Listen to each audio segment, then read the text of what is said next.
Before William Penn colonized what we now know as the state of Pennsylvania in the late 17th century, the Olney section of Philadelphia was home to a community of Lenape Indians.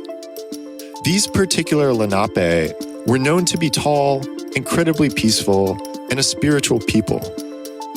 Their totem was a turtle because they had a legend that at one point the entire world balanced on the back of a giant turtle. They shared a name with the language they spoke, the Unami, which means people downriver. Olney is remarkably different today, of course. The people downriver, the Unami, were displaced long ago by English colonists. And in the context of modern Philly, the neighborhood is something of an upriver community. On a map, Olney lies at the tippy top of the city. It borders Montgomery County and is the second to last stop on the northbound Broad Street subway line. But the neighborhood is also upriver in the sense that it doesn't seem shy to go against the current. It's a neighborhood with a blue-collar tradition that's been revitalized in recent decades, but without the levels of gentrification that we've seen in so many other parts of the city. Over the last 20 years, Olney has become increasingly non-white.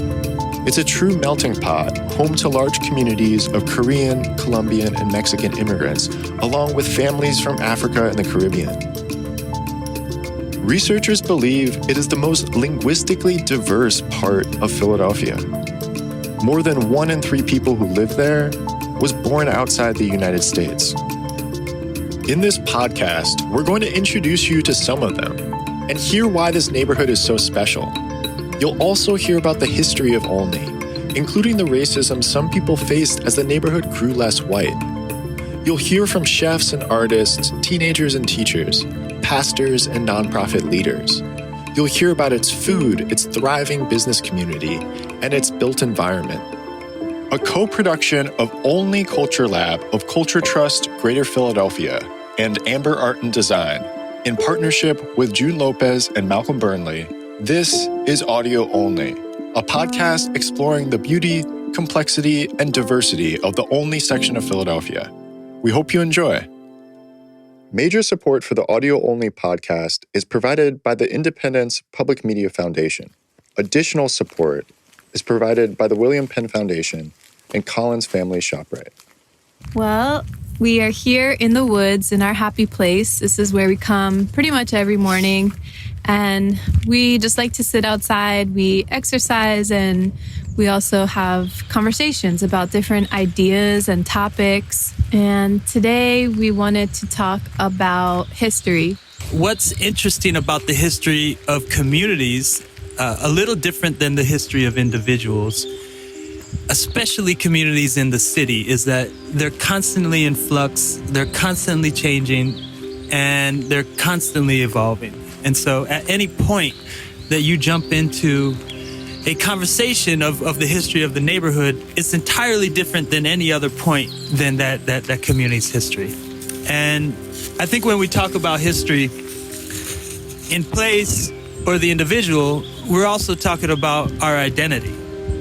And the interesting thing about the history and identity of a neighborhood is that it's basically a cumulative identity. So the identity of a neighborhood is reflective of the multitudes of people that live there.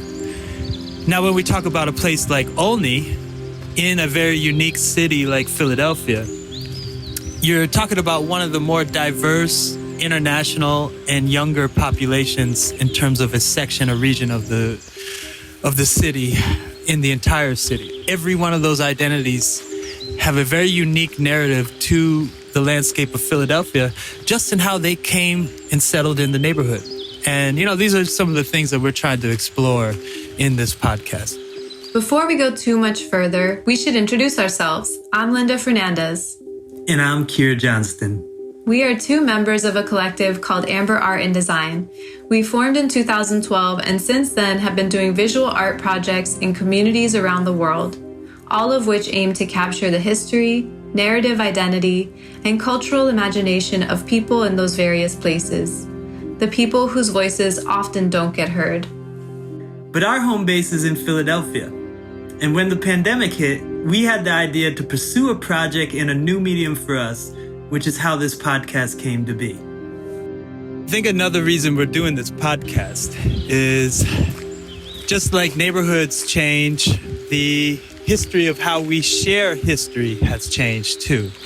Oral histories, in some aspects, are not shared with the same enthusiasm as they have in prior time periods or generations. I think the sharing of family and oral histories have become a little disjointed and segmented. I think the days in the urban environment of the real relationship capacity between the grandparent and the grandchild is not as prevalent as it once was. And what happened in a lot of those situations is the story of one's predecessors, the story of one's ancestors was shared directly between generations. And unfortunately, a lot of the times in the family dynamic, that relationship capacity has gone away. And what we're trying to do now, especially in a historical moment like this pandemic, is find alternative ways to really highlight these histories, highlight these community and family narratives. We really want this to be a podcast that people can see themselves in, but also that can evoke interesting conversations and dialogue. We're going to be your guides on this journey through Olney, but we hope to stay in the background as much as possible. Because on this journey, you're going to find out what we as hosts already know. The people we've interviewed have transcendent stories to tell. And we found that the theme of a cumulative neighborhood identity, which Keir just spoke on, is one that is actively being explored by residents in Olney, too. I like being in a neighborhood where there are people from all over the world. I mean, talk to the people at the braid shops, and they're from Senegal and Nigeria and Ghana, and they bring with them their beautiful fabrics and their conversations that are sometimes passionate, and they're speaking in Creole. You can catch snippets of what they're saying, and so you kind of can get the gist of the conversation, even if you don't know the language. People from Jamaica, people from China, people from Latin America, from Puerto Rico, and I got a chance to taste foods that I would have never tasted before if I hadn't been in Olney. As a child, I traveled a lot, so I got a chance to eat food from all over the world, and I got a chance to find some of those foods again. This is Mama Carla Wiley. She's got one of those voices you could listen to for hours. And that's not just by coincidence. Mama Carla is a professional storyteller. I'm also part of Keepers of the Culture, who is Philadelphia's Afrocentric storytelling group. So, we want to keep the stories of our people alive all over Philadelphia and beyond. I first met Mama Carla back in October when she was speaking at a community event in Olney called a Revival Walk. These were gatherings that took place at Tacony Creek Park and were organized by Layla Aisha Jones, a dance artist who you'll meet later in the podcast. The Revival Walks used movement, dance, and oral history to create a relationship between those on the walk and the natural environment around them. Mama Carla spoke during one of the Revival Walks. While I didn't capture the audio from that day, her delivery made a big impression on me. She spoke about her creative work as a quilter and how quilters are resourceful in finding ways to use and reuse fabrics.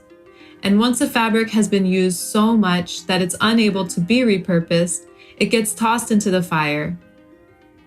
And she described a project that she's actively working on, a patchwork quilt of the personal histories within Olney, which in many ways mirrors what we're trying to do with this very podcast. Mama Carla described the quilt in a later interview. Part of a patchwork quilt is that in a patchwork quilt, there's stories through every piece of cloth. Patchwork quilts are usually made up of old clothes that people wore, and anything, any fabric, anything you wear next to your body has kind of a memory to it. I used to crack up as my grandmother had a quilt that she made for my uncles, and they were made up of all their uniforms from when they went in the service. I had uncles in every branch of the service.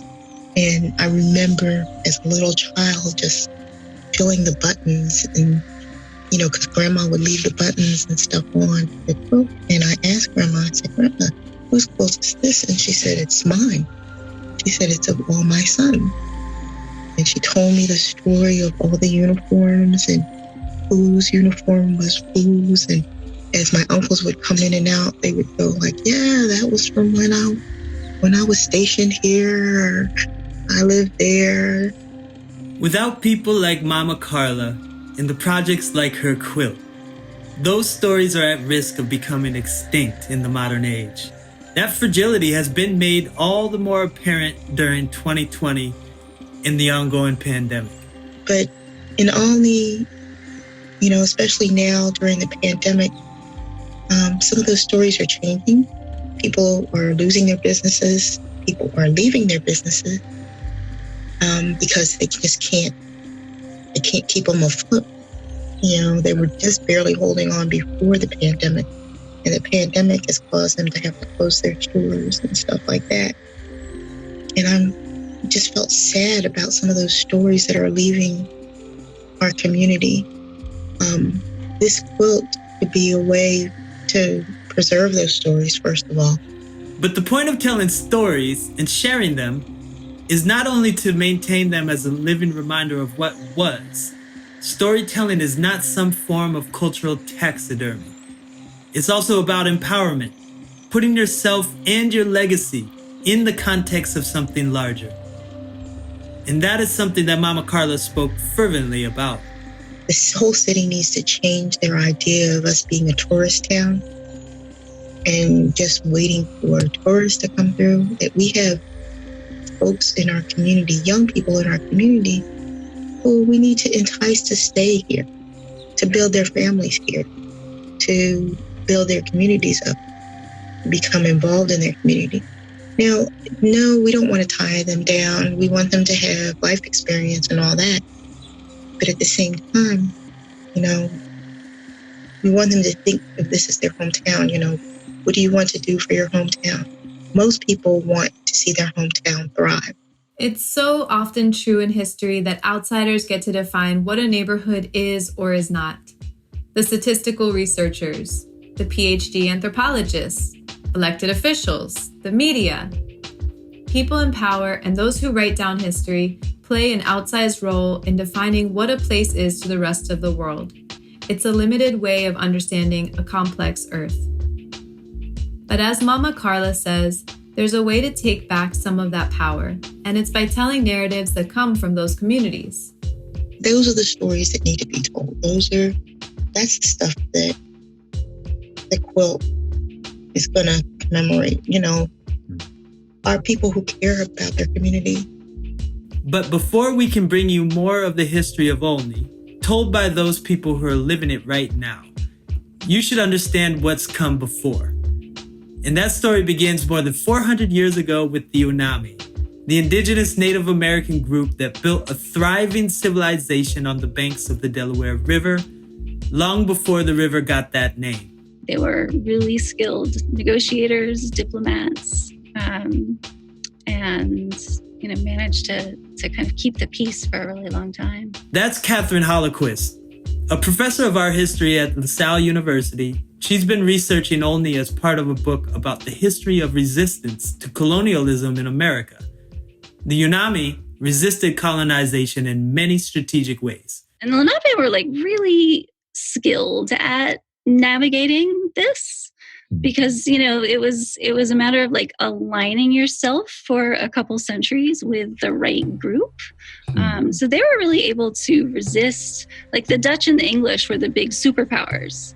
And, they were in it for the money. They were in it for, it was a place to stop on whaling journeys. Whales were a source of oil, and it was just, huge, big money. But yeah, even into like the late 1600s, there's a culture of respect. So the English are giving the Lenape gifts for the land. And I think this is kind of where it starts to break down, because the English are giving Lenape annual gifts for the land. And that's kind of their culture, right? And it's a question of honor and not disrespecting, people.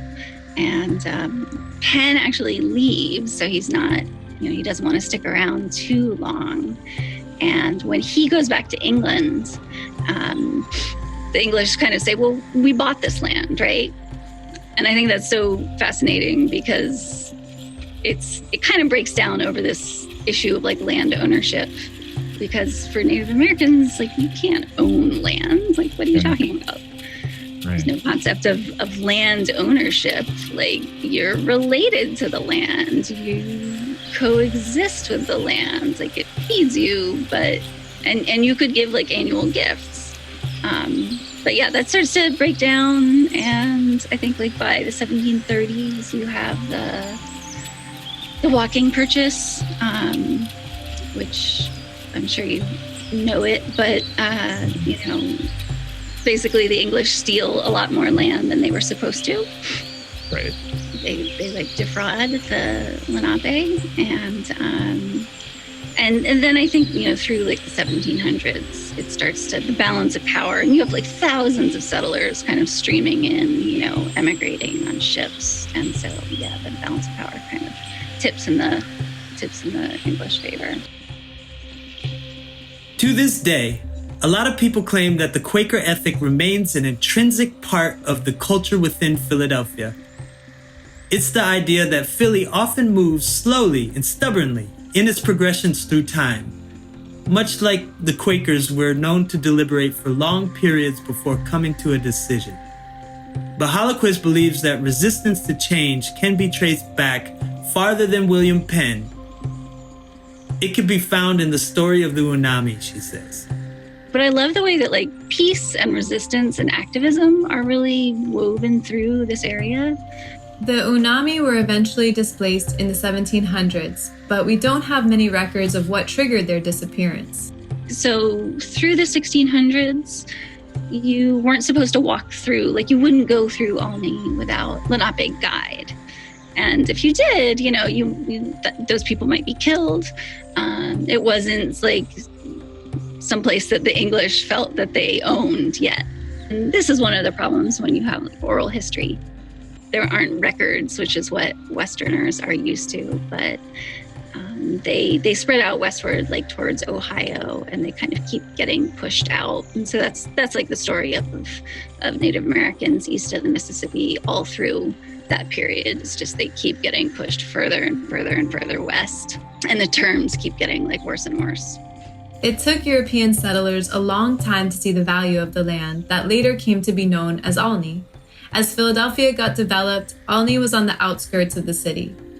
So I guess like just the intervening period is by 1890s, 1900, Olney definitely becomes like a German area really quickly too. And much more urban, and starts to industrialize a lot more.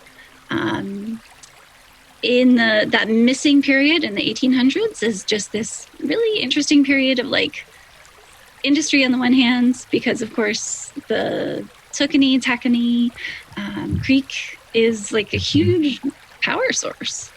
We think of it as pretty, but it powers mills, which it's like that's what factories ran on, and that's what kind of has always made this area really attractive to people, was the water flowing through and the abundance.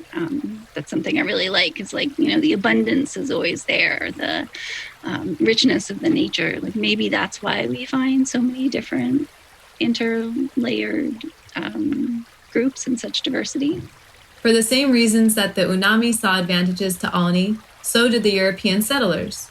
Except instead of deriving sustenance and safety from the land, European settlers in the area arrived to pursue commerce and capitalism. More than any other group, German immigrants became the face of Olney. it's around, the turn of the century, like 1900, Olney just kind of like becomes this German suburb, essentially. So they were coming for work because there are all these factories that were in Olney. And it's this really interesting story because they have this really rich, really like all of these parades, all of these civic traditions. There are restaurants that have, traditional German food. The migration from Germany to Philadelphia was well underway before the 20th century. Records show that in 1860, just before the Civil War, 1/3 of the city's population was of German descent. But assimilation wasn't always the goal. Many German Americans tried to establish an ethnic enclave separate from other immigrant groups, like Italians and Irish, and also from Black Philadelphians. They came to work and live, but also wanted to maintain their German cultural identity. Olney gave them this opportunity. As it developed housing and industry, German Americans resettled from across the city. There came to be German bakeries, German breweries, and German music shops. But the neighborhood could not keep out a wide range of diversity for long. Even in the early 20th century, immigrants from all over started to call the alleys and terracotta roofs of Olney home. Olney holds special significance for a number of the people we interviewed, a time when their relatives first put down roots in the neighborhood. Legend has it that my great-grandfather, George Beach, invested in the properties that were being built at 3rd and Champloss, and there was like a series of row homes that were being built there, and apparently the trolley system had just gone up there. He was a weaver by trade, and he was in his union for that here in Pennsylvania. He moved into that house, and my father lives there now on North 3rd Street. So that house has always been in our family. Asia Beach was born and raised in Olney. She's a writer, musician, and history aficionado. One of the things I appreciate about Asia's very own Olney history is that she deviates from the typical patriarchal view of her family's settlement. Yes, her great-grandfather worked, but so did the women in her family. My great-grandmother, George Beach's wife, her name was Lydia Taylor, and she had a hair salon like on 5th Street for a while. And I used to have a picture of it. It was pretty cool. So it was like this old-timey, hair salon on 5th Street. But then she also had a setup in the home. And so when we even moved in later in life, there was on the 2nd floor, like a whole area that had outside of the bathroom, that had like a sink and stuff to like do hair and things like that. To grow up around that kind of history was very cool, that our family had like built that and helped build the community in different kinds of ways. Also that for a woman to have a business was really important. Like she owned that shop as far as I understand. I mean, I don't know. I'm sure maybe if you had to look into documents, there's men that would have to sign on to something like that. But I even had, I don't know if I still have it, but at one point I had inherited their handwritten ledger. And you can tell at one point that maybe there was like a family fight because like the writing changes and it's like, it goes from this elegant like cursive, this is clearly my great grandmother and like her people. And then all of a sudden, like it's this scratchy stuff that my great grandfather is known for using. And he, within like a week of trying to do the ledger, you can tell like gives up and it's back to her and like all the meticulous details. So it's like interesting how looking through the history, you can see all of these different things. Olney today shares a resemblance with the neighborhood where Asia's family lived and worked. A lot of the built environment that remains, which we'll focus on in another episode, was established in the first half of the 20th century. But a lot of the economic promise that brought people to Olney was short-lived. Here's Professor Hollequist again. And then by like the 1950s, I mean, even starting in the 1920s, you have deindustrialization. So it's like this huge change. You go from all farms and, cows kind of all over the place to tons of, German families to, like factories kind of closing down. Olney went from a building boom to a rapid deindustrialization leading up to and especially after World War II. This was also a period of rising ethnic tensions. Professor Hollequist found records of the Ku Klux Klan meetings in Olney in the 1930s. Later, Nazi sympathizers led attacks on synagogues. In 1952, Molotov cocktails were found at Olney High School, which were attributed to a Hitler Youth-style group that existed in the neighborhood. But the racism and xenophobic actions do not tell the full story. Whether or not residents were prepared for change, Olney was becoming progressively more diverse, both racially and ethnically. Over the second half of the 20th century, Olney attracted wave upon wave of new arrivals, from Black Americans moving north during the Great Migration to families from Central and South America to immigrants from East Asia. I mean, the thing that I think is interesting is you just find Olney being, yes, on the margins, yes, not like the most desirable real estate in the city, right? But it's always offering new groups opportunity. So you can see it, the glass half full, glass half empty kind of thing. If you're from a group and you remember all of this, German American pride of the early 20th century, it's maybe glass half empty. But then glass half full is like all of these groups come in and Olney becomes again, like it changes again. And it becomes like a wonderful opportunity. So you basically see, I live in Elkins Park, and you basically see these groups moving up further north. So you have like Jewish people are North Broad, right? And they sort of move up. Elkins Park, we have maybe like 7 synagogues. So this was a popular place to land. And it was kind of like you made it a little bit. And at a certain point, you have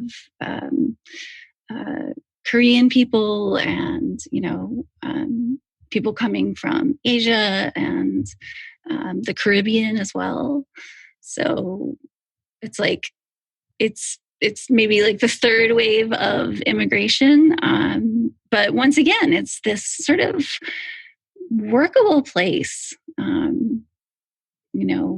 Lots of housing stock, economic opportunity, if not in spades. But it's definitely kind of helping people to move up and move out in a lot of cases. The humming vibrancy of Fifth Street seen today is a testament to the diversity that arrived in the neighborhood over the past 2 generations. A mix of white flight and the loss of factory jobs caused housing prices to plummet in Olney in the 1970s, further allowing new groups to move in. From 1980 to 2000, Olney's Black population grew from 700 to approximately 16,000. Another factor that led to turnover was the U.S. government's decision in 1965 to abolish the national origins formula. This was a government quota restricting how many immigrants from certain countries were allowed in. Once removed, there was an explosion of Asian American, Latin American, and Caribbean American people resettling in Olney too. One of the largest ethnic groups in Olney quickly became Korean Americans. I remember my mom talking about coming to the U.S. and she was, it really strikes me, she really was surprised when she got here and the streets were paved with pavement. She assumed everything was going to be paved in gold. That's how much opportunity she saw here and thought of America as this land of promise. So she was eager to kind of, find a way to get over here. That's Dave Q, an artist and a friend of ours who grew up in Lansdale and spent a lot of time in Olney as a kid. This was the neighborhood that we went every weekend to do a number of our errands, because we settled in Lansdale. If you wanted to kind of do your shopping and support other Korean businesses, but also be able to kind of speak the same language, and feel like the business owner is supporting you, helping you out, we would come up here to do our grocery shopping, to do our errands, and then kind of larger, like, when my dentist was up here, whenever I needed eye exams, that was up here. So yeah, it wasn't the most fun for me because I'm like a 7 to 8 year old. I'd rather be playing video games. Right. But I every weekend I would spend a couple hours up driving up here and then just running some errands and driving back. Wow. Yeah. Dave's family first arrived in the 80s when Dave was a toddler. The surge of Korean Americans settling in Olney and opening businesses during the 1980s earned the neighborhood a new nickname, Koreatown. Korea at the time had no future. You had no big companies. It was still recovering from the Korean War. But Korea has caught up in terms of the big companies and the wealth that has kind of come into the country. But still, at the time, during that first wave of immigration, is very much just to inject some hope into your life, to kind of leave a very poor Korea and to go anywhere else. Of course, with change also came conflict. Some people believe that civic life grew more fractured in Olney due to the establishment of ethnic enclaves, which didn't always exist harmoniously. Tensions eventually boiled over when the media started using the name Koreatown. In 1986, the Korean Association of Greater Philadelphia put up signs written in Korean along the corridor of 5th Street. They were intended as a celebration of diversity, but many residents protested and tore them down. The incident was front-page news in the Philadelphia Inquirer for weeks. But after sparking controversy, the signs, which were eventually removed, led to the reconciliation and progress in Olney. The incident eliminated some of the cultural barriers and differences that existed among the businesses on 5th Street. There's now a cohesive pact among the business owners. The controversy ended up creating a path forward to embrace the myriad of cultures represented in Olney, now the neighborhood's calling card. The history of Olney has not been static since the 1980s. It continues to grow and evolve in ways that we hope to highlight throughout this podcast. But at least now you have some of the backstory. Olney's past is rich and layered, like so many parts of the city we call home. Thanks for joining us today. In the next episode, we're going to explore the tradition of music and dance in Olney and how it continues in the present day. For more information about this project, please visit www.olneyculturelab.org and search for the Olney Embrace Project. You can also email us at audioolney@gmail.com. Be safe, everyone.